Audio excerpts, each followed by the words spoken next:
My sister kept telling everyone my husband was secretly in love with her. She had a meltdown when I proved her wrong. He looks at me differently when you're not around. My sister Vanessa said it at Mom's 58th birthday party on March 15, 2024, in the dining room of my parents' house in Downers Grove, Illinois, loud enough for 3 cousins to hear, Jessica and Amy, who were standing by the punch bowl pretending not to listen, and Michael, who was cutting himself another slice of the chocolate cake Mom had ordered from that expensive bakery on Main Street that charged $85 for something you could get at Jewel for $30. I was at the kitchen counter with a knife in my hand, cutting that same cake into neat squares because Mom had asked me to make sure everyone gets an equal piece, which was very on brand for how she treated Vanessa versus how she treated me. Vanessa got to show up late in a designer dress and be the center of attention, while I got to do the work and be criticized for how I did it. "What did you just say?" I asked, the knife hovering over the cake, frosting sticking to the blade in a way that would have bothered me under normal circumstances, but now just felt like a visual metaphor for how sticky and uncomfortable this moment had become. She smiled, sweet, fake,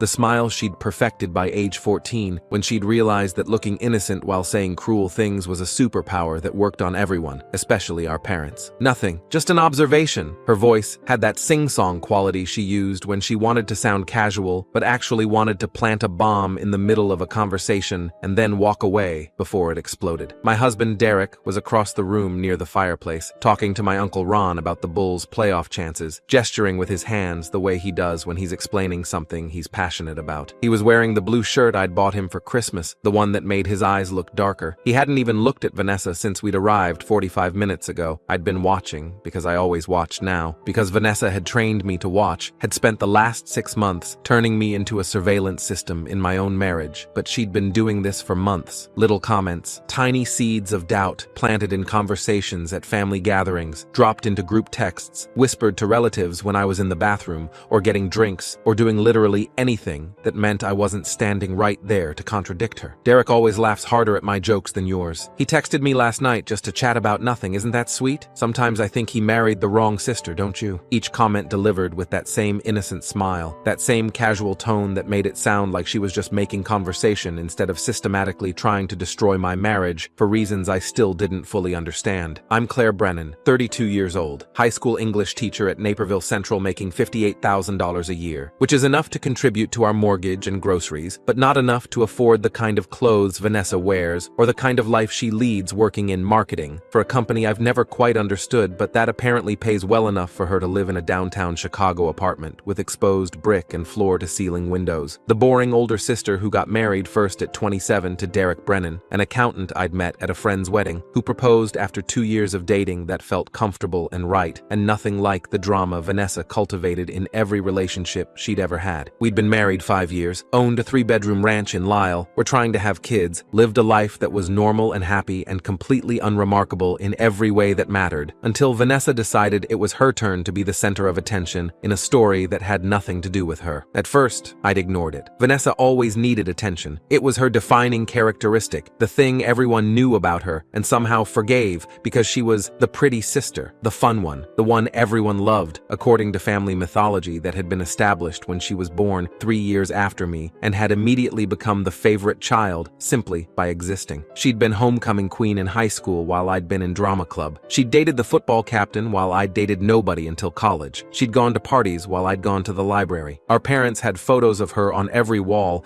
and maybe 3 photos of me, usually tucked in corners or half hidden behind frames of Vanessa at her various triumphs. I'd accepted it as the natural order of things. Vanessa shined, I orbited, and that was just how our family worked. But the comments about Derek got worse, more frequent, more pointed, more public. At Thanksgiving 6 weeks ago, she'd told Mom, right in front of me while I was mashing potatoes in the kitchen, "Derek keeps staring at me. It's uncomfortable. I don't know what to do." Her voice had been concerned, worried, the tone of a woman being harassed rather than a woman creating fiction. Mom had pulled me aside later, her face serious, her voice careful. "Is everything okay with you two? With you and Derek? Is there something going on?" "Everything's fine," I'd said, my stomach dropping, because Mom's tone suggested she believed Vanessa, that she thought maybe there was something to be concerned about, that my marriage might be in trouble and I was too stupid or too trusting to see it. Vanessa's making things up. Mom's face had said she wasn't sure who to believe, which was its own special knife to the gut, the realization that my own mother might believe my sister's lies over my truth. At Christmas, Vanessa had worn a low-cut red dress that was completely inappropriate for a family family gathering, had positioned herself next to Derek at the dinner table,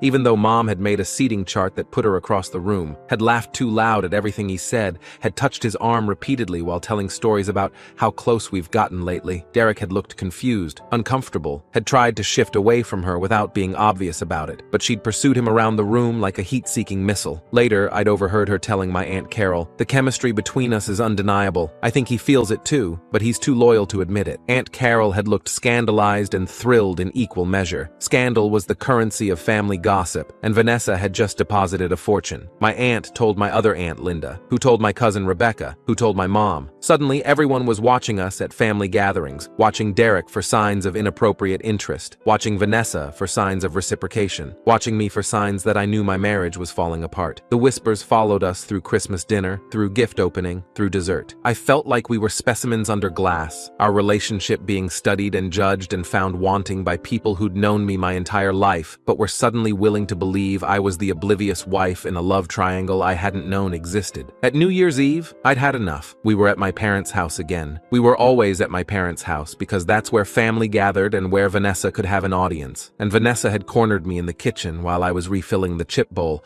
while everyone else was in the living room counting down to midnight. "He's going to leave you eventually," she'd said, her voice matter of fact, like she was telling me the weather forecast. "Might as well accept it now and save yourself the embarrassment. Derek doesn't want you," I'd said, my hands gripping the chip bag hard enough to make it crinkle. She'd laughed, this bright, amused sound that suggested I was adorably naive. "Then why does he text me every night? Why does he call me when you're asleep? Why does he tell me things he doesn't tell you? He doesn't. Check his phone if you don't believe me." She'd walked away then, back to the party, back to the center of attention, leaving me standing in the kitchen with a bag of chips and a heart that was pounding so hard I could feel it in my throat. That night, after we got home, after Derek had fallen asleep on the couch with the TV still on because he'd had 3 beers and always fell asleep after 3 beers, I did something I'd never done before. I picked up his phone. His passcode was our anniversary, 8/15/19, because he was sentimental and bad at security. I opened his messages, my hands shaking, expecting to find proof that my sister was right, that my husband had been lying to me, that my marriage was a fiction I'd been too stupid to see through. No texts to Vanessa, not one. Not a single outgoing message in 6 months of chat history. Just her texts to him. Dozens, maybe 50. Unanswered, all of them. Just sitting there with those 2 check marks that meant he'd read them and chosen not to respond. "Thinking about you tonight. Miss talking to you. Call me when you can. She doesn't appreciate you like I would. You deserve someone who understands you. I dream about us sometimes. Do you?" I scrolled through them all, feeling sick and angry in equal measure. The messages went back 6 months, starting casual and escalating to desperate. Photos of her in outfits she wanted his opinion on. Links to articles she thought he'd find interesting. Questions about his day, his work, his thoughts on movies and music and everything else. A one-sided conversation with herself, creating a relationship that existed only in her imagination. I took screenshots, every single message. Then I opened his call log. Nothing from Vanessa except 17 missed calls in 1 week. All ignored, all sent to voicemail. I woke Derek up, showed him my phone with the screenshots. "Did you know she was doing this?" His face went red, then white. I thought if I ignored her, she'd stop. I didn't want to make it a thing, didn't want to cause family drama, so I just didn't respond. I blocked her number after she sent. He stopped, looked away. After she sent what? He pulled up his photos, scrolled to a folder labeled "Do Not Open," showed me a picture Vanessa had sent 3 weeks ago. Her in black lingerie, lying on her bed, the caption reading, "Wish you were here." I felt my stomach turn over. "Jesus Christ," I whispered. I blocked her immediately, but then she started calling from different numbers. Friends' phones, I think. Or maybe those app numbers you can generate. I stopped answering calls from numbers I didn't recognize. He took my hands. "Claire, I swear to God, I have never encouraged this. I don't want her. I've never wanted her.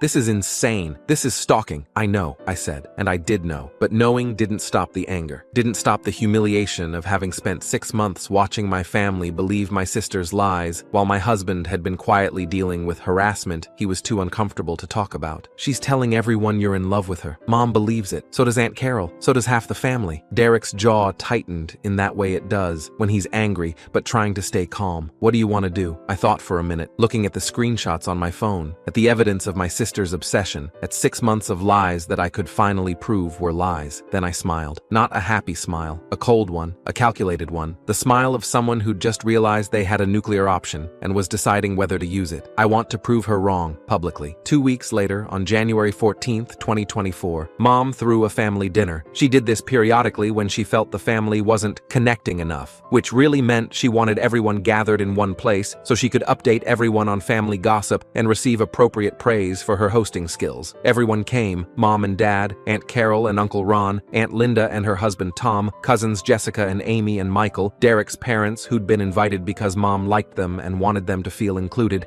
and of course Vanessa, who showed up 20 minutes late in a red dress that looked like it cost more than my monthly car payment, her hair professionally styled, her makeup flawless, walking in like she was arriving at a premiere instead of a family dinner. She sat next to Derek, again, even though Mom had made a seating chart. Even though Derek tried to shift to a different chair, she just laughed and said, "I always sit next to my favorite brother-in-law," like it was a charming quirk instead of a boundary violation. I didn't stop her. I just smiled and brought out the appetizers. Bruschetta I'd made from scratch because Mom had asked me to contribute something nice, and watched Vanessa perform her routine. During appetizers, she laughed at something Derek said. He hadn't said anything funny, he'd just asked her to pass the bread basket, but she acted like he'd delivered a comedy routine. "You're so funny, Derek," she said, touching his shoulder, her hand lingering for 3 seconds. 4, 5. "You always make me laugh." Mom was watching, so was everyone else. I could see the looks being exchanged, the raised eyebrows, the whispered comments behind hands. After dinner, pot roast that Mom had made and that everyone praised excessively because that's what you did at Mom's dinners, I stood up, clinked my wine glass with a fork, the sound sharp and clear. "I have an announcement." Everyone turned. Conversations stopped. Forks paused mid-bite. Vanessa smiled, like she knew what was coming, like she thought I was about to admit defeat, to announce a separation, to confirm what she'd been telling everyone for 6 months, like she'd won. "Derek and I have been working on something special," I said, my voice steady, calm, the voice I use in my classroom when I'm about to explain something important and I need everyone to pay attention. "A project. For the past 2 months, Vanessa's smile faltered just slightly, a crack in the foundation. "See, Vanessa's been saying some interesting things about Derek, about their connection." I used air quotes, watched her face go from confident to uncertain. Things about how he texts her every night, how he looks at her differently, how they have this undeniable chemistry, how he married the wrong sister. The room went completely silent. Mom shifted uncomfortably in her chair. Aunt Carol stopped chewing her pot roast. So I decided to document everything. I pulled out my laptop. I'd had it ready in the kitchen, had set this up carefully, had planned every word. I opened it on the table, turned it so the screen faced the room. These are text messages, from Vanessa to Derek, from the past 6 months. The screen filled with screenshots. I'd organized them chronologically, had highlighted the most damning ones in yellow. "Thinking about you tonight. Can't stop. You deserve better than her. I dream about us. Do you dream about me? Just say the word and I'm yours." I scrolled slowly, letting everyone read. The room stayed silent except for the sound of breathing, of someone's chair creaking, of Aunt Carol's quiet gasp. These are all from Vanessa to Derek, dozens of them, sent over 6 months. I looked at Vanessa, whose face had drained of color, whose hands were gripping the edge of the table. Derek never responded, not once, not to a single message. I scrolled more, showed more messages, each one more desperate than the last. Here's where she texted him at 2:47 a.m. on December 3rd. "Can't sleep, thinking of you, wish you were here instead of with her." Here's where she sent him a photo on December 18th. I didn't show the photo. I had standards. And also Derek's parents were in the room, but I showed the message that came with it. "Do you like what you see? This could be yours." Mom's hand flew to her mouth. Dad's face turned red. Derek blocked her number after that, so she started calling from different phones, borrowed phones, app-generated numbers, whatever she could use. I pulled up the call logs, the screenshot showing 17 calls in 1 week, all from different numbers, all ignored. 17 calls in 5 days, all ignored. Then she created a fake Instagram account to follow him and send him messages when the blocking wasn't working. I showed the Instagram account, username RV secretly, profile picture a blurry photo that was clearly Vanessa, but taken from an angle that made it deniable. I showed the messages she'd sent from that account, more desperate pleas for attention disguised as casual conversation. "Derek, I know you feel it too. The connection between us. We're meant to be together. You just need to be brave enough to admit it. Leave her. Choose me. I promise I'll make you happier than she ever could." Vanessa stood up, her chair scraping against the hardwood floor. She was shaking, her face white except for 2 spots of red on her cheeks. "You're twisting things. You're taking them out of context." "Am I?" I asked, my voice still calm, still steady, because losing control now would ruin everything. "Did you or did you not tell Aunt Carol that Derek texts you every night?" She didn't answer. Her mouth opened, but no sound came out. "Did you or did you not tell Mom at Thanksgiving that Derek stares at you and it makes you uncomfortable?" Silence. Her hands were shaking now, her carefully applied makeup starting to run as tears formed in her eyes. Did you or did you not tell me, 2 weeks ago in Mom's kitchen, that Derek is going to leave me for you? Her mouth worked soundlessly, like a fish pulled from water. Did you or did you not send my husband a photo of yourself in lingerie with a message asking if he liked what he saw? Mom stood up abruptly. Vanessa. Her voice was sharp, cold, the voice she used when we were children and had done something unforgivable. Is this true? All of it? Vanessa's eyes filled with tears, real ones this time, not the performative crying she'd perfected for getting out of trouble. I thought he gave me signals. What signals? I asked. That he existed near you, that he was polite at family gatherings, that he didn't actively run away when you sat next to him. But the way he looked at me, the way he looked at you was confused and uncomfortable because you were harassing him, I said, and the words came out harder than I'd intended, but I didn't soften them. He was trying to be nice because you're my sister, and he didn't want to cause family drama. You interpreted his politeness as interest. That's not love, Vanessa. That's delusion. She started crying harder, louder, the dramatic sobbing that had always worked on our parents when we were kids, that had gotten her out of groundings and punishments and consequences. Her shoulders shook. Mascara ran down her face in black rivers. She covered her face with her hands and made sounds like her heart was breaking. Nobody moved to comfort her, not Mom, not Dad. Not Aunt Carol, who usually rushed to defend her. Everyone just sat there, staring, processing, realizing that everything they'd believed for 6 months had been a lie. Dad stood up, his face hard. Vanessa, I think you should leave. Dad! Her voice was pleading, desperate, the little girl voice she used when she wanted him to fix things for her. Now! She grabbed her purse, expensive leather, designer brand, probably $800, and ran out, her heels clicking on the hardwood floor, the front door slamming behind her hard enough to rattle the windows. Through the window, I watched her get into her car, a white Audi A4 that she'd bought last year and had posted about extensively on Instagram, and drive away too fast for a residential street. The room stayed silent for what felt like hours, but was probably 30 seconds. Then Aunt Carol spoke. Her voice small. I owe you an apology, both of you. I believed her. I'm so sorry. Mom nodded slowly, her face pale. So do I. Claire, Derek, I'm so sorry. I should have known better. I should have trusted you. Derek took my hand under the table, squeezed it hard. I squeezed back, feeling something in my chest unclench for the first time in 6 months. The next morning, I woke up to a text from Vanessa, sent at 3:47 a.m. from a number I didn't recognize, probably another one of her friends' phones. You humiliated me in front of everyone, in front of the whole family. You made me look insane. You destroyed me. Are you happy now? I stared at the message for a long time, then typed back, You humiliated yourself. I just showed the receipts. You spent 6 months lying about my husband, harassing him, trying to destroy my marriage and making everyone believe I was too stupid to see it. I just proved you wrong. If you feel humiliated, that's because you should be. Sent. Blocked the number. 3 days later, Vanessa posted a long rant on Facebook. I saw it because my cousin Jessica sent me a screenshot before it got deleted. A wall of text about toxic family members, about jealous sisters who can't stand to see other people happy, about being misunderstood and persecuted for having feelings, about how her family had turned against her for being honest about her emotions. The comments were brutal. Girl, you literally stalked your sister's husband. This isn't being misunderstood. This is being called out. This is embarrassing. Get therapy. You sent him a photo in lingerie and you're the victim? Make it make sense. Your sister showed proof. You showed delusion. These are not the same thing. She deleted the post an hour later, then deleted her entire Facebook account, then her Instagram, then apparently her Twitter because Jessica told me that had disappeared too. Mom called me that night, her voice careful. Vanessa's not coming to Easter. She says she needs space from the family. Good, I said. She's very upset. She's been crying for days. She should be upset. She should be crying. She tried to destroy my marriage for 6 months. Mom sighed, the sound heavy with the weight of a mother who loved both her daughters but had finally realized one of them was the problem. "You were harsh at the dinner."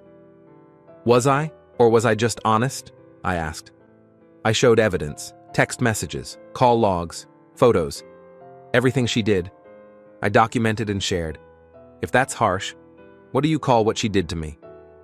Silence on the other end of the line, then Mom's voice, cracking slightly. "I'm sorry, you're right. I'm so sorry I believed her. I'm so sorry I doubted you." "You should be," I said, and I hung up before she could say anything else, before she could try to smooth things over or minimize what had happened or suggest that maybe I should be the bigger person and forgive. Derek hugged me from behind, wrapped his arms around my waist and rested his chin on my shoulder. "You okay?" "Yeah, I'm good." "That dinner was brutal. Remind me never to piss you off." I smiled, turned in his arms to face him. "You don't have anything to worry about. You didn't do anything wrong. She did." 2 months later, March now. Spring arriving in Illinois with its usual mixture of rain and false promises of warmth. Vanessa sent a long apology text. It came from yet another new number, was dated 11:23 p.m. on a Tuesday, was clearly written after significant thought or possibly significant wine or both. She said she was in therapy now, working on herself, understanding that she'd had some unhealthy patterns of behavior, recognizing that she'd hurt me and Derek and the whole family, that she was so sorry for everything, and hoped someday I could forgive her and we could rebuild our relationship because family is important and life is too short, and other platitudes that sounded good but didn't actually address the 6 months of targeted harassment and lies. I read it, twice. Then I deleted it, blocked the number, didn't respond. Derek found me in the kitchen later that night, saw my phone on the counter. "Was that from her?" "Yeah." "What did you say?" "Nothing. I deleted it." He kissed my temple. "Good." Sometimes people think forgiveness is the same as healing, that you can't move forward without reconciliation, that family means you have to keep giving chances no matter how many times someone proves they don't deserve them. But I've learned something in the past 6 months. Forgiveness is optional, boundaries are essential, and some bridges are better burned than crossed. Vanessa spent 6 months trying to steal my husband, trying to convince my family I was too stupid to see what was happening, trying to make me doubt my own marriage and my own reality. I spent one dinner proving her wrong with evidence she couldn't deny. If she feels humiliated, that's not my problem. That's the natural consequence of her choices. I kept the screenshots, all of them, backed them up in 3 different places, not because I plan to use them again, but because sometimes you need proof that you weren't crazy, that it really happened, that you were right to protect yourself and your marriage, even when it meant going to war with your own family. Derek and I are fine. Better than fine. The crisis forced us to communicate better, to trust each other more deeply, to build walls around what matters instead of leaving ourselves vulnerable to people who'd rather tear us down than be happy for us. My family is different now. More careful. More aware that Vanessa's version of reality doesn't always match actual reality. Mom apologized 3 more times. Dad sends me texts checking in on me. Aunt Carol invited us over for dinner without Vanessa and said specifically, "I want to make it up to you." And Vanessa? She's still in therapy, supposedly. Still working on herself. Still absent from family gatherings because she needs space, which really means she can't face what she did or the consequences of her actions. I don't miss her. I don't think about her much anymore. Sometimes I see old photos. Her and me as kids, at holidays, in better times before she decided my life was something she wanted to take, and I feel a ghost of something that might be sadness, but is mostly just relief that it's over. The last thing I heard, through the family grapevine that still flows even without her in it, is that she moved to Atlanta. Started over. New city, new job, new Instagram account under a different name. Maybe she learned something. Maybe she didn't. Either way, it's no longer my problem. My marriage survived. My boundaries held. My evidence proved true. And sometimes that's all the ending you need. The proof that you were right, the validation that you weren't crazy, and the peace that comes from closing a door that should never have been opened in the first place.